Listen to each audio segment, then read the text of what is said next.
I'm Brian Marsh. I'm the Springfield Game Warden down in Baca County. I covered GMUs 138, 139, and 145. In 138, it's 100% private property. It can be good hunting for antelope and deer as well. For antelope season, it is fairly easy to get permission with some of the landowners down there by knocking on doors. That's going to be your best bet for antelope. For deer in that area, it's a little tougher to get permission from landowners. So it can be really tough to get that permission.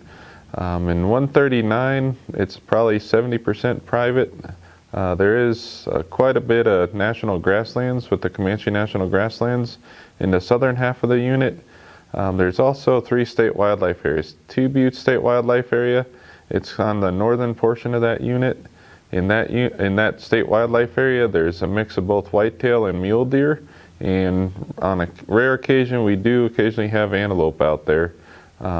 It can be a little tough to draw a tag. Sometimes it takes a couple points, but you can find some deer out there. It also does get quite a bit of pressure, so kind of can make the hunting a little tougher.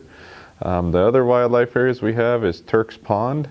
For early season archery, it's open then, but that wildlife area does close on the first day of regular waterfowl season for a waterfowl closure, so it's not always open to the public, but if you get there early for that early archery season, sometimes you can find deer on that property.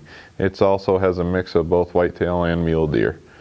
The third wildlife area is Birchfield State Wildlife Area. It's east of the town of Walsh, and it's about 1 square mile in size. That one has predominantly whitetail deer on it. It has really thick cover too, so they can be a little hard to hunt, but using a tree stand can sure help you there. And like I said, the southern half of that unit has quite a bit of Comanche National Grassland that's open to hunting. A lot of times out there in the sagebrush, you'll find a lot of mule deer as well as whitetail.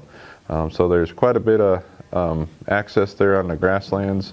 The other unit to hunt is 145, which is on the very far southeast corner. It's about a 50-50 split between public and private, with the public land being the Comanche grasslands. There's a mix of both whitetail and mule deer as well.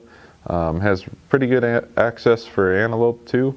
It can get quite a bit of pressure during the open and weekend of antelope season, but if you put in your time, you can generally find some.